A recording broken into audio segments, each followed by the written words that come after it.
करो। Hello everyone in the Ansakari, and today we are taking a pause between our series, and that pause not is not a formal pause. That pause is where we will deal the questions of the PY previous years of the UPSC Civil Service exam on the particular topic, that is the grassroots development, which we took in detail in the couple of videos day before yesterday. तो हम आज बात करते हैं कौन कौन से questions यहाँ पर PYQs के अंदर पूछे गए, and we will try our best to give the right answer. So पहला क्वेश्चन है, the minimum age prescribed for any person to be a member of panchayat is 25 years and a panchayat reconstituted after premature dissolution continues only for the remainder period. So I think only second statement is correct, क्योंकि super एनुएशन से बचा जाता है, जितना time बचा जाता है उतने टाइम के लिए आती है, उसके बाद इलेक्शन होते हैं 6 महीने से पहले डिसॉल्व होने की जो टाइम पीरियड है उससे, और मिनिमम एज है 21 साल। मुझे हाँ मिनिमम एज 21 25 साल उन लोग के लिए एमएलए के लिए 25 MLA है, और राज्यसभा के लिए 35, राष्ट्रपति के लिए 35, वाइस प्रेसिडेंट के लिए 35। Hmm the fundamental object of panchayati raj system is to ensure people's participation, political accountability, democratic decentralisation, financial mobilisation, चारों हैं। इसमें 1 और 3 दिया हुआ है खाली, 1 और 3। पॉलिटिकल अकाउंटेबिलिटी पंचायत करती तो है, फाइनेंशियल मोबिलाइजेशन का भी कॉन्स्टिट्यूशन ने दिया है, लेकिन क्यों नहीं है फिर, बताओ Ashok. Fundamental object of the Panchayati Raj ensure basis following Panchayati Raj objective fundamental objective बात कर रहा है। फंडामेंटल क्या है? फाइनेंशियल मोबिलाइजेशन फंडामेंटल नहीं है ना। तो इसमें एक तरह से डेमोक्रेटिक डिसेंट्रलाइजेशन हो गया, 3 हो गया, और 1 पीपल्स पार्टिसिपेशन। पॉलिटिकल अकाउंटेबिलिटी तो सबके लिए आरटीआई का भी हो सकता है पॉलिटिकल अकाउंटेबिलिटी, फिर जो ठीक आरपी है। एक्ट भी हो सकता है, लेकिन फंडामेंटल ऑब्जेक्ट क्या है? पंचायती रीजन हम्म बाकी चारों करते हैं फंडामेंटल। ठीक है। The government enact panchayat extension schedule area PESA act 1996 to provide, क्या उसका ऑब्जेक्टिव नहीं है?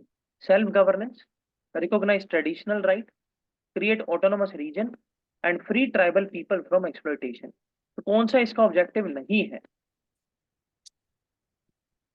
आई हम्म थिंक सी नहीं होना चाहिए।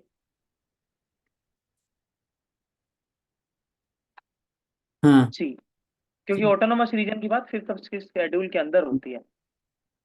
In the six area covered, हाँ, in the areas covered under PISA Act, what is the role and power of Gram Sabha? Power to prevent alienation of land, yes. Ownership of minor forest produce, yes. Recommendation required for granting prospecting license for mining for any mineral in the scheduled area, हाँ, तीनों। अभी यहाँ पे अब 3 नहीं है। Recommend grants that required for granting prospecting land for mining any mineral in schedule area। तीनों नहीं होगा भाई, थर्ड कैसे होगा? एनी मिनरल, मान लेगा यूरेनियम हो किसी, तो सबसे ठीक। सरकार करेगा ना, national government hmm central government. Any mineral लिखो। In India metropolitan planning committee, तो metropolitan planning committee metropolitan area जहाँ पर 10 लाख से ज्यादा पॉपुलेशन होती है, constituted under the provision of constitution of India. Prepare a draft, पहला तो नहीं हो सकता है। प्रिपेयर द ठीक है, draft development plan, has a sole responsibility for implementing government ये स्पॉन्सर्ड भी नहीं स्कीम होगा। इन द मेट्रोपॉलिटन, ये भी गलत। ऑप्शन देख, ओनली मत देखो, 2 ओनली होना चाहिए। 1 भी है इसका आंसर, यानी कॉन्स्टिट्यूशन में भी मेट्रोपॉलिटन कमेटी का जिक्र है। तो 74th अमेंडमेंट के एक्ट के अंदर इसका मतलब इसका मेंशन है। Constitution act 1992 aims at promoting panchayati raj, provide क्या क्या करता है? District planning committee, state election commission conduct करेगा all panchayat elections, establishment of state finance commission. Hmm अगर तरीके से देखा जाए तो तीनों होने चाहिए, और अगर ज्यादा क्रिटिकली सोचा जाए तो ओनली 1 होना चाहिए, और बताऊंगा क्यों, देखते हैं आंसर क्या है। तीनों है, ठीक है। क्योंकि अगर ओनली 1 होता ना तो भी सही हो एम्स, सकता था, अगर क्या चीज। एम्स लिखा हुआ है ना, एम्स टू प्रमोट।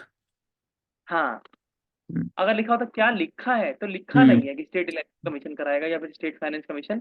सिर्फ इतना लिखा, स्टेट लेजिस्लेचर जिस कॉम्पिटेंट अथॉरिटी को डिक्लेयर करेगी वो होगा। Hmm, if panchayat is dissolved, elections are to be held within 6 months. In India, the first municipal corporation, Madras, I think 1889 है वो शायद। हाँ, With reference to government various program, what is निर्मल ग्राम पुरस्कार? Incentive है स्कॉलरशिप सिंगल गर्ल चाइल्ड के लिए, families में, villages में। इंसेंटिव स्कॉलरशिप का फीमेल स्पोर्ट्स पर्सन के लिए, ठीक है। इंसेंटिव स्कूल लेवल पर कंप्यूटर एजुकेशन के लिए, और इंसेंटिव है पंचायती राज इंस्टीट्यूशन के लिए। पंचायती राज। निर्मल पंचायती राज ही होना चाहिए क्योंकि हम्म, पीवाई पीवाई। निर्मल ग्राम पुरस्कार, ठीक। Part 9 contain provision of panchayat inserted by 73rd amendment at 1992, true। 9A municipality, article 243Q envisages two types of municipality: municipal council and municipal corporation of every for every state। Second गलत होना चाहिए वैसे। हम्म, क्यों गलत होना चाहिए?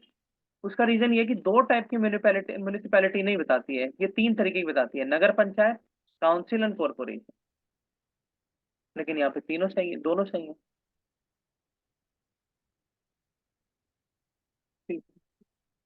In which of the following area does the state not control over its local bodies?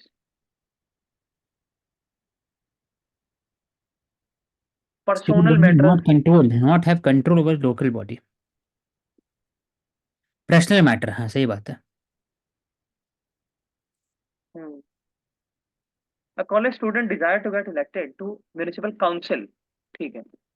The validity of his nomination would depend on the important condition among others that obtain permission from the principal, ये member सब होना नहीं, political depend party। On others than that. He file declaration original in constitution of India, names मेरे figures हिसाब इन। से सी answer है इसका। सी, क्या? सी आंसर होना चाहिए इसका। सी नहीं होगा, पता है क्यों? क्यों अगर बताओ? 19 साल का है तो वोटर लिस्ट में तो तभी नाम तो है। बोला ना, हाँ तभी बोला ना कि अगर वो नॉमिनेशन करना चाहता है वो तभी कर सकता है जब उसका हाँ, नाम वोटर लिस्ट के अंदर तो हो कम से कम। हाँ, सी होना चाहिए। हम्म।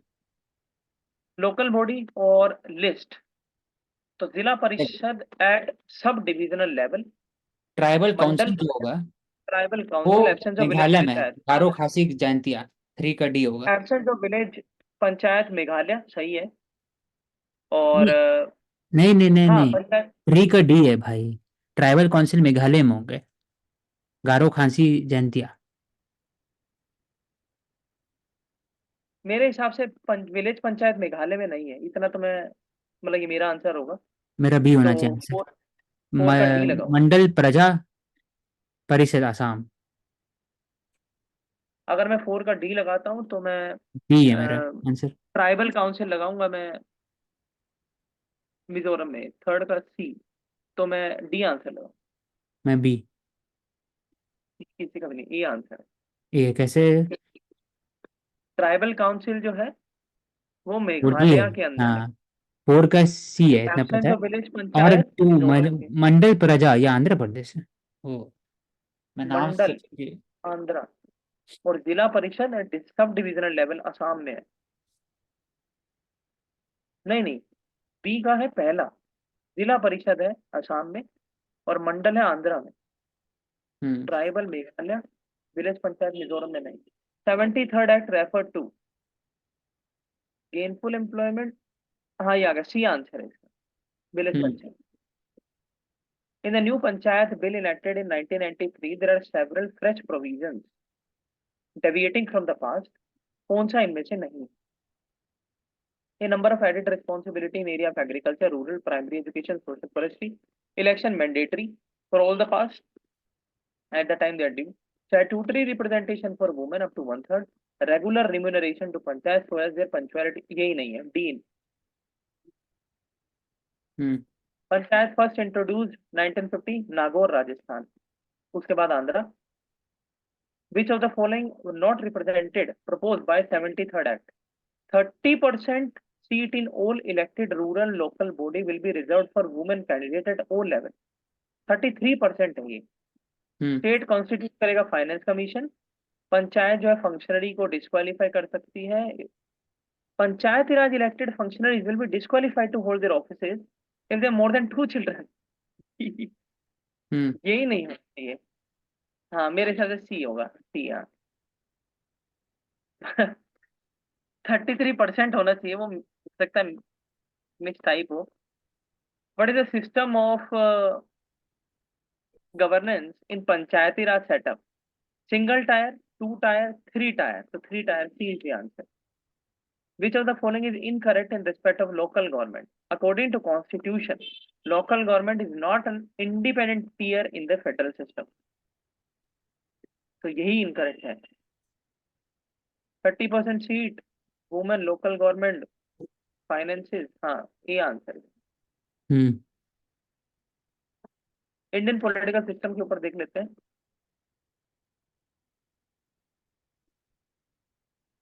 We adopted parliamentary democracy based on British model. How does our model differ from that model?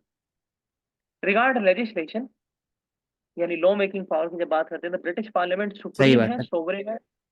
But in India power of parliament to legislate is limited. Yes. 7th schedule. In India, matter related to constitutionality refer to constitution bench by Supreme Court. Yes.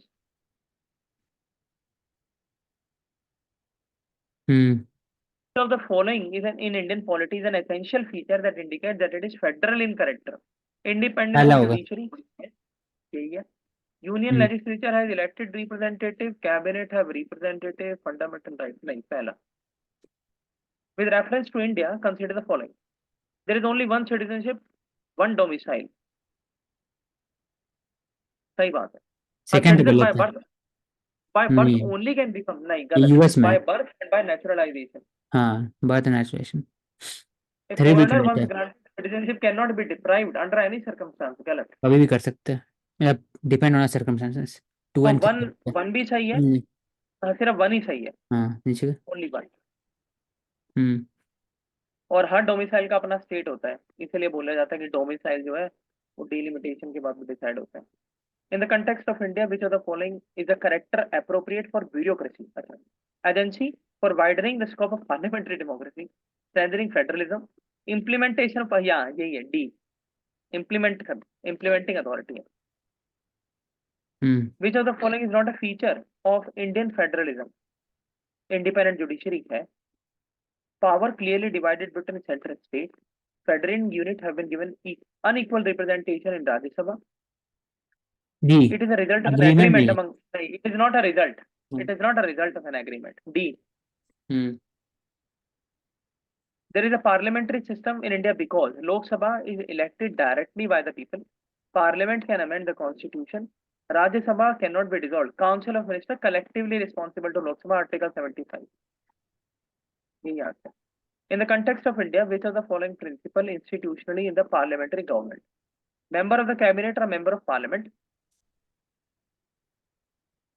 Minister hold office till they enjoy the confidence in parliament. Cabinet is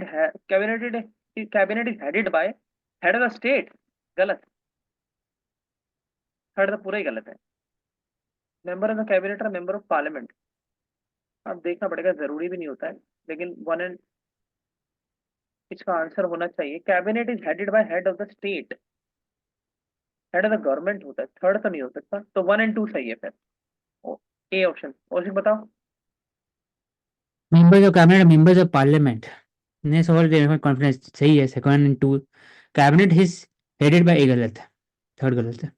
1 and 2 वो तो head of government है. Prime minister करता है. Article 371 A to I. A Nagaland, I Goa. Inserted in constitution to meet regional demand. सही बात है. Constitution and USA and we say these are dual policy, union and state, but a single citizenship. नहीं, US के पास double citizenship है. Naturalized citizen of India can never be deprived of his citizenship. गलत. Article only 1 होना चाहिए. D should be the answer. ठीक है. Correct descending order में precedence, warrant of precedence, ठीक है। ओहो पहले आ गया। पहला होगा, अगर बोलना चाहिए, जजेस ऑफ सुप्रीम कोर्ट सबसे पहले, उसके बाद आएंगे डेप्यूटी चेयरमैन आना चाहिए, फिर अटॉर्नी जनरल होना चाहिए, फिर मेंबर ऑफ फिर पार्लियामेंट। एमपी आने चाहिए। हाँ, हम्म। बी होना चाहिए। तो supreme court, parliament, attorney general और एमपी। बी। बी, हाँ B. As per Indian protocol कौन सी रैंक हाईएस्ट है? Speak former speaker, president. Governor, former deputy president होगा। Prime minister, former president, then deputy prime minister deputy भी है। Prime minister, then speaker, then governor. अच्छा दिया। यहाँ पे गवर्नर स्टेट। लेकिन ये गलत लिखा हुआ है ना, अपने स्टेट के अंदर है वो, हाँ, अपने लिखने स्टेट। वाले की गलती है। हम्म। हम तो इंडियन कॉन्टेक्स्ट से बात कर रहे हैं, पूरे large country wise. Hmm. Indian parliamentary system is different from the British in that India has both a real and nominal executive, ये तो वहां पर भी है, collective responsibility, bicameral वहां पर भी है, system of judicial review वहां पर भी है, system of नहीं collective responsibility वहां पर भी है, system of judicial review different कैसे है ब्रिटिश से? तो real nominal executive judicial review तो वहां भी होगा, डिफरेंट बोले ना, नहीं डिफरेंट। जुडिशियल रिव्यू नहीं होगा, भाई हाँ कैमलर नहीं है भाई, वहां पर सिंगल होगा। जुडिशियल रिव्यू नहीं होगा वहां पे, ना, पार्लियामेंट्री जुडिशियल हंडी सोवरेनिटी नहीं है है। ना, तो हाँ। पार्लियामेंट के लोगों को कैसे कर देगी जज? डी। डी, चल। ठीक है। So now we are continuing our series on the center and state relations, and we are hoping that we have covered till residuary powers of legislations. Oshi, can you stop the recording for a minute? So we were talking about the admin, financial and legislative relations between the center and state, and now we are starting from the article 262 which talks about interstate rivers के अगर कोई disputes आते हैं तो उनको किस तरीके से डील किया जाए। जब हम बात करते हैं रिवर्स की, तो अलग अलग तरीके के हमारे यहाँ एजेंसीज हैं, इम्प्लीमेंटेशन अथॉरिटीज है, नोडल अथॉरिटीज है, रेगुलेटरी फंक्शन है। जब हम बात करते हैं लोकल लेवल पर, तो जेई से लेकर के एग्जीक्यूटिव एक्शन इंजीनियर से लेकर के, और आपके अलग अलग स्टेट के अंदर आपके जल विभाग होते हैं, इरिगेशन डिपार्टमेंट होता है, फ्लड कंट्रोल डिपार्टमेंट होते हैं, डैम अथॉरिटीज होती है, इंजीनियरिंग सर्विसेज होती है स्पेशली, तो किस तरीके से प्रॉपर एलोकेशन किया जाए सर्विसेज का, पर्सोनल्स का, रिवर वाटर का, between the upper and the riparian states. तो कॉन्स्टिट्यूशन से कि जितना भी डिस्प्यूट है किसी इंटर स्टेट रिवर के ऊपर या वैली के ऊपर कि कितना ड्रेनेज उसका कहाँ पर आ रहा है, तो उसके बिहाफ पर आप जो है उसका कंट्रोल ले लीजिए। अलग अलग हमारे यहाँ रिवर्स में जिनके बारे में हम ऑफन सुनते हैं, कावेरी पैट हो गया, कृष्णा हो गई, गोदावरी हो गई, ऊपर जो है आपकी यमुना हो गई, जिसके ऊपर जो 3 स्टेट्स आपस में फाइट करते हैं, हरियाणा, पंजाब एंड दिल्ली। तो पार्लियामेंट के पास इस चीज को डील करने की जो है वो पावर दी गई है, जिसमें ये बोला जाता है कि पार्लियामेंट एक कानून बनाए और उस कानून के हिसाब से ये बता दे कि किस स्टेट को कितना यूज करना है, कैसे डिस्ट्रीब्यूट होगा। और डिस्ट्रीब्यूट स्टेट के कहने पर नहीं होगा, डिस्ट्रीब्यूट जो इंजीनियरिंग सर्विसेज हैं, जो स्पेशलाइज्ड हैं वाटर एलोकेशन के अंदर, उनका कंसेंट लेकर होगा। इसके बाद हाइड्रो इलेक्ट्रिक प्रोजेक्ट कहाँ बनेंगे, कैसे बनेंगे, पावर शेयरिंग इक्विटी प्रिंसिपल क्या होगा, सारा जो है पार्लियामेंट तय करेगी वाया लॉ।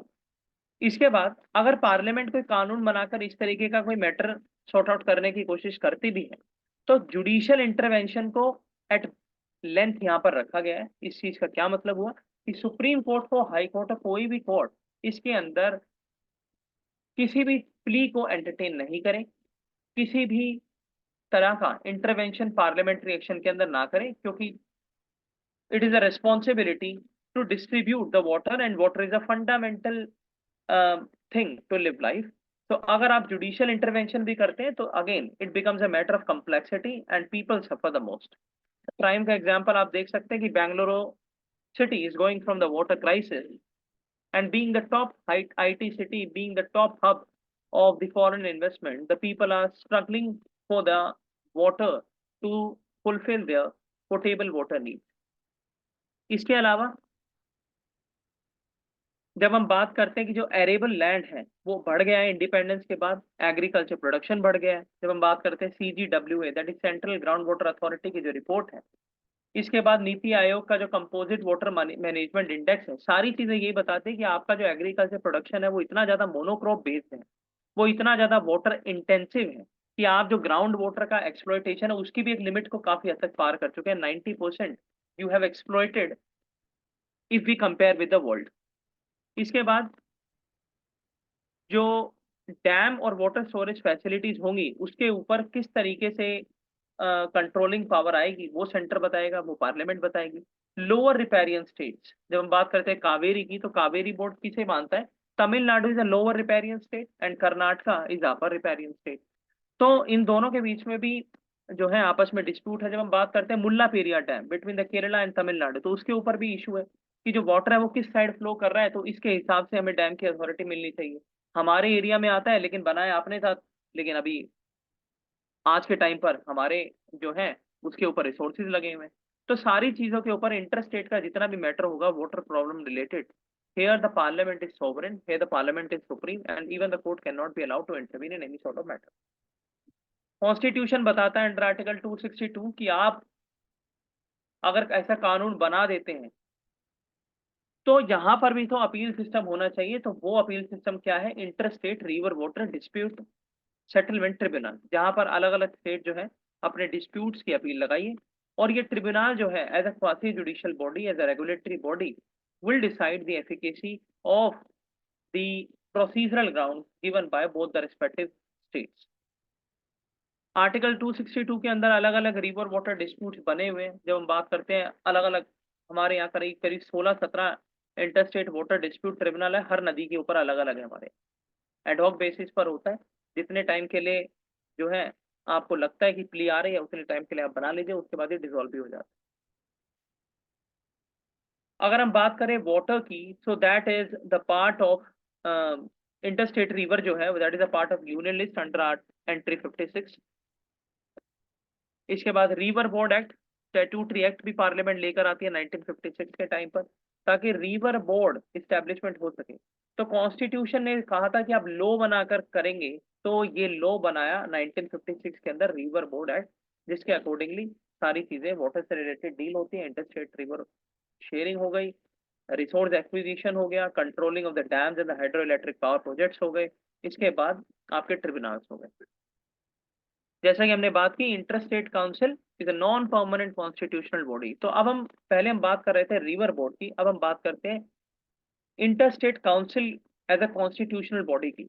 तो जो सब्सिक्वेंट आर्टिकल है 263 वही इसके बारे में कहता है कि आप जो है सेंटर स्टेट के बीच में, स्टेट स्टेट के बीच में, या एक स्टेट या 10 स्टेटों के बीच में अगर लड़ाई हो जाए किसी भी चीज को लेकर के, तो आप जो है एक थर्ड पार्टी बनाइए, और थर्ड पार्टी का नाम होगा inter state council.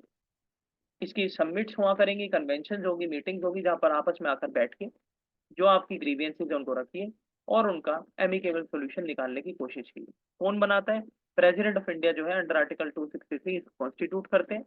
It is a non permanent, यानी जब लड़ाई होती है स्टेट के बीच में तब इसका दोबारा से गठन कर दिया जाता है। सबसे पहले 1990s के अंदर आई on the recommendation of the government, specially the minister of home affairs, because minister of home affairs is a nodal agency to settle the disputes between the centre and the states. और जब हम बात करते हैं police, तो police का, CRP का, armed forces का जितना कंट्रोल होता है that lies in the MHA. Why so? Because internal disturbances, emergency like provisions, features, everything passes out from the gates of MHA। तो आर्टिकल 263 के अंदर प्रेसिडेंट जब उनको लगे कि इस तरीके का कोई पोटेंशियल डिस्प्यूट है तो कॉन्स्टिट्यूट करते हैं, इंक्वायरिंग होती है, रिकमेंडेशंस ली जाती है कमीशन की, और उसके बाद जो है पीसफुल सेटलमेंट किया जाता है स्टेट्स के बीच में। रिवर से हटकर कुछ भी मैटर यहाँ पर आ सकता है, जैसे कि आपका लैंड बाउंड्री डिस्प्यूट का मामला है। इसके बाद आपका जो है कोई ऐसा आपका एरिया है जिसके ऊपर दोनों का क्लेम है, कोई ऐसी पब्लिक प्रॉपर्टी है जिसके ऊपर दोनों का क्लेम है, तो इन सारी चीजों के ऊपर जो है इंटर स्टेट काउंसिल जो है उसका गठन। अगर कॉम्पोजिशन की बात करें, प्राइम मिनिस्टर इसको हेड करते हैं, जितने भी स्टेट हैं उनके सीएम, जितने भी यूटीज हैं उनके गवर्नर, और जहां पर लेजिस्लेचर है वहां के सीएम, इसका पार्ट होते हैं। रूल प्रेसिडेंट बनाते हैं। कैबिनेट जो मिनिस्टर्स होते हैं सेंट्रल लेवल के, उनको नॉमिनेट कर सकते हैं प्राइम मिनिस्टर। और 5 से 6 मिनिस्टर जो होते हैं उनको नॉमिनेट भी किया जाता है as a regular invitee. Function and power की अगर हमने बात की है कि डिस्कस करते हैं, कॉमन इंटरेस्ट निकालते हैं, जनरल इंटरेस्ट के ऊपर बातचीत होती है, और आने वाले टाइम के अंदर भी इस तरीके का कोई डिस्प्यूट ना है उसके लिए भी रेजोल्यूशन तैयार रखते हैं। इसके बाद अलग अलग इंटरस्टेट काउंसिल जो है, तो हमारे यहाँ रीजनल काउंसिल्स भी हैं जिसकी हम बात करेंगे। नॉर्थ ईस्टर्न काउंसिल भी है जो कि 1971 के अंदर आती है, ताकि लोकल लेवल पर भी इंटरस्टेट काउंसिल से पहले भी एक ऐसा प्लेटफॉर्म हो जहां पर आप अपने जो पेक्यूनरी इंटरेस्ट हैं 2 या 3 स्टेटों के बीच में उनको सेटलमेंट कर सकें। सोशल प्लानिंग, इकोनॉमिक प्लानिंग के मैटर, लैंग्वेज के मैटर, ट्रांसपोर्ट, जब हम बात करते हैं कि आपकी इंटरस्टेट जो बस है वो विदाउट परमिट के हमारे स्टेट के अंदर बच्चों को उठाती है और छोड़ती है, सवारियां भरते हैं, तो ये सारा मैटर जो है अगर ज़्यादा बड़े लेवल पर हो जाए तो ये वहाँ जा सकता है। इसके बाद रीऑर्गेनाइजेशन से रिलेटेड कि आपके यहाँ जो आपने लैंड बाउंड्री खींची है वो हमारे कुछ इंपॉर्टेंट एरियाज के अंदर से जा रही है, तो वो जो है क्रिएट कर रही है इशू। हमें जो हमारा ट्रांसपोर्ट सेक्टर, हमारा कम्यूटेशन होता है, उसको टैक्स देना पड़ता है, उसको जिसको बोलते हैं चुंगी टैक्स। आप बॉर्डर से बॉर्डर पास करेंगे तो आपको देना पड़ता है। तो इसके बाद टोल बढ़ जाते हैं अगर आप एक स्टेट से दूसरे स्टेट जाएं, लेकिन हल्की सी बाउंड्री हमारे स्टेट के अंदर ही उनकी आ रही है तो अननेसेसरी हमें देना पड़ रहा है। तो ये सारे जो जितने भी मैटर्स हैं ये वहां पर जाते हैं। अगर कुछ कॉन्टेम्प्रेरी एग्जाम्पल की बात करें तो अभी के जो तमिलनाडु के हमारे चीफ मिनिस्टर जी हैं उनका नाम है स्टालिन, जो बहुत फेमस है, उनके लड़के बड़े फेमस हैं। इसके बाद क्यों यहाँ पर हमें इनको पढ़ना पड़ रहा है, तो इन्होंने एक इशू रेज किया कि इंटर स्टेट काउंसिल जो है उसकी एफिकेसी के ऊपर उन्होंने सवाल उठाया। ये बोलते हैं कि रेगुलर मीटिंग्स नहीं होती हैं, 6 साल में सिर्फ एक ही बार कॉन्स्टिट्यूट की गई, 1990 से सिर्फ 11 बार इसको हमने देखा है। इसके बाद ये बोल रहे हैं कि जितने कॉम्पोजिशन के अंदर मेंबर्स होने चाहिए वो उतने होते नहीं है, प्राइम मिनिस्टर ही आधे टाइम नहीं आते हैं और होम मिनिस्टर एज चेयरमैन काम करने लग जाते हैं। So this shows the highly inefficacy as far as the composition principles are concern, और इनका जो है एमिकेबल सोल्यूशन जो है पार्लियामेंट को निकालना चाहिए। अगर हम 11th इंटरस्टेट काउंसिल मीटिंग की बात करें तो इन्होंने पुंची कमीशन की रिकमेंडेशंस पढ़ी। अब पुंची कमीशन क्या है? पुंची जी जो थे वो हमारे सुप्रीम कोर्ट के एक जाने माने जज हैं। 2007 के अंदर जो पार्लियामेंट ऑफ इंडिया है उन्होंने उनको टास्क दिया कि आप एक कमेटी बनाइए और सेंटर स्टेट के रिलेशंस को पढ़िए। सेंटर स्टेट के रिलेशंस में उन्होंने पढ़ने के बाद उन्होंने कई 100 पेज की रिपोर्ट बनाकर भारत सरकार को दी, जिसकी रिकमेंडेशन जो है अलोंग विद द सरकार या कमीशन मानी जाती है सेंटर स्टेट रिलेशन के बीच में डिस्प्यूट रेजोल्यूशन को काम करने के लिए, सेटलमेंट करने के लिए। इसके बाद Aadhaar and DBT for providing subsidies, इसकी बात हुई कि किस तरीके से आप डिजिटल जो है डिजिटलाइजेशन का यूज करके आप जैम ट्रिनिटी को यूज कीजिए और आप पैसा लोगों के घर तक पहुंचाइए। एजुकेशन में इंप्रूवमेंट दिखाइए। इंटरनल सिक्योरिटी, जब हम बात करते हैं terrorism, insurgency, cyber attacks, police reforms, इन सारी चीजों के ऊपर भी जो है आपकी इंटरस्टेट काउंसिल की मीटिंग, ये मिनट्स बने जिनको मिनट्स ऑफ द मीटिंग कहा जाता है, ये वही।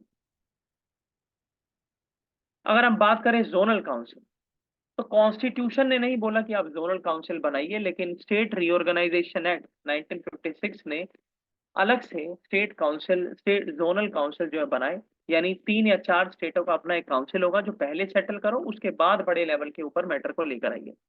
अगर हम बात करें कि कितने हैं तो हमारे यहाँ 5 से 6 हैं। नॉर्थ, साउथ, ईस्ट, वेस्ट, और जो लास्ट है वो 1971 के अंदर उसकी जरूरत पड़ी, that is north eastern zonal council, जिसमें 7 सिस्टर्स, हमारे जो 7 स्टेट्स हैं, उनका रिप्रेजेंटेशन होता है। अगर हम देखें कि किस काउंसिल के अंदर कौन कौन से स्टेट्स आते हैं, तो नॉर्दर्न काउंसिल की बात करें, हरियाणा, हिमाचल, पंजाब, राजस्थान, दिल्ली, चंडीगढ़, जम्मू कश्मीर, लद्दाख। अगर क्वेश्चन आए, and this was a question in the CDS exam of the Indian army conducted by the UPSC, that सबसे बड़ी काउंसिल कौन सी है, तो दिस इज टुडे, आज के टाइम पे बात करें तो इट इज नॉर्दर्न काउंसिल, जिसके अंदर हम देख सकते हैं कि 1 2 3 4 4 जो है हमारे स्टेट्स हैं, एंड 1 2 3 4 4 हमारी यूटीज। सेंट्रल काउंसिल की बात करें तो इसमें छत्तीसगढ़, उत्तराखंड, यूपी, मध्य प्रदेश।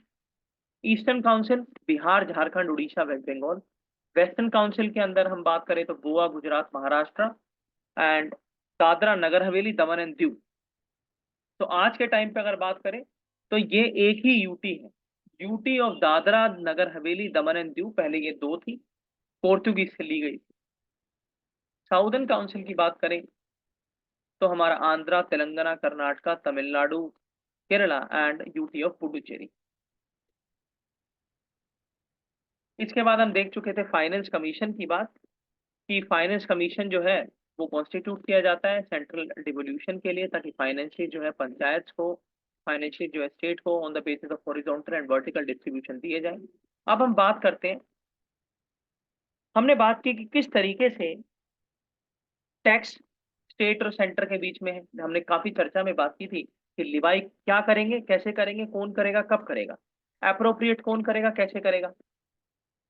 आज हम बात करते हैं कि तीन तरीके से अगर हम ग्रांट्स को पढ़ना चाहें, यानी जितना हमारा टैक्सेशन का पार्ट था वो तो था कंसोलिडेटेड फंड में, पब्लिक अकाउंट फंड में।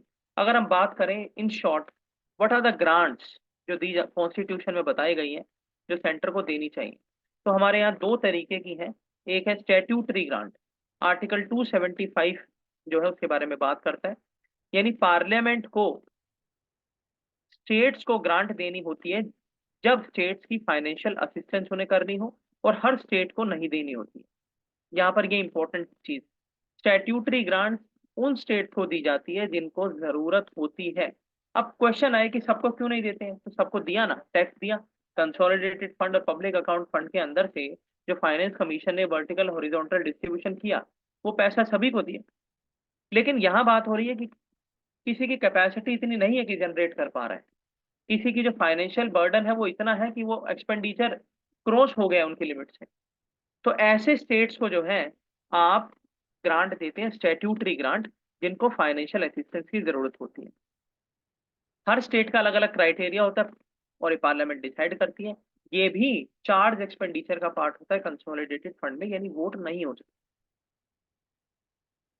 अगर हम बात करें कि ऐसी क्या ही जरूरत पड़ जाती होगी, तो जैसे कि अगर कोई नया शेड्यूल एरिया आपने बना दिया, उसके लिए दे दिया आपने ग्रांट। कोई ऐसी वेलफेयर स्कीम है जिसके लिए बहुत ज्यादा पैसा लगाना पड़ेगा, उसके लिए आपने ग्रांट दे दी। ये जितनी भी ग्रांट हैं, ये ग्रांट्स भी आप स्टेट्स को तभी दे सकते हैं जब आपने फाइनेंस कमीशन की रिकमेंडेशन ले ली। दूसरी ग्रांट है आपकी डिस्क्रिशनरी ग्रांट, आर्टिकल 282 इसकी बात करता है, यानी स्टैट्यूटरी 275 और डिस्क्रिशनरी 282। डिस्क्रिशनरी का मतलब ये है कि हमारा मन करेगा तो देंगे, नहीं तो नहीं देंगे। तो यहाँ पर सेंटर और स्टेट को ग्रांट जो है देनी होती है किसी भी पर्पस के लिए। सेंटर तो स्टेट को देता है और स्टेट पंचायत को देते हैं टू फुलफिल प्लान एक्सपेंडिचर, यानी कोई नेशनल गवर्नमेंट का प्लान है, कोई स्टेट गवर्नमेंट का प्लान है, उस पे आप डिस्क्रिशनरी ग्रांट ज्यादा पैसा भी दे सकते हैं। और फिर बचते कुछ अदर ग्रांट जो किसी स्पेसिफिक पर्पस के लिए दी जाती है, और हमारे कॉन्स्टिट्यूशन में ऐसा कोई जिक्र नहीं है, लेकिन सिर्फ अगर पॉलिटिकल कॉन्टेक्स्ट पढ़े तो हमारे यहाँ एक तरीके की ग्रांट दी जाती थी जूट प्रोडक्ट्स पे। जब हम बात करते हैं ईस्टर्न, पहले ईस्टर्न इंडिया की, अगर उड़ीसा, वेस्ट बंगाल, इन इलाकों में जूट प्रोडक्शन ज्यादा होता है, तो वहां पर फार्मर्स को असिस्ट करने के लिए स्टेट गवर्नमेंट को अदर ग्रांट दी जाती थी। लेकिन ये 10-15 साल तक ही चली, उसके बाद इसको जो है बंद कर दिया गया था on the recommendation of the finance commission. तो कंसोलिडेटेड फंड आर्टिकल 266 के अंदर मेंशन है, पब्लिक अकाउंट भी यहीं पर मेंशन है। किस तरीके से सारा जो है आपकी रिसिप्ट यहाँ पर आती है, आपका एक्सपेंडिचर यहाँ से जाता है, और इसी की जो हम बात करते हैं कंसोलिडेटेड फंड ऑफ इंडिया, यहीं पर सारा चार्ज एक्सपेंडिचर जो है आपको मिलता है। आपको लोन लेना है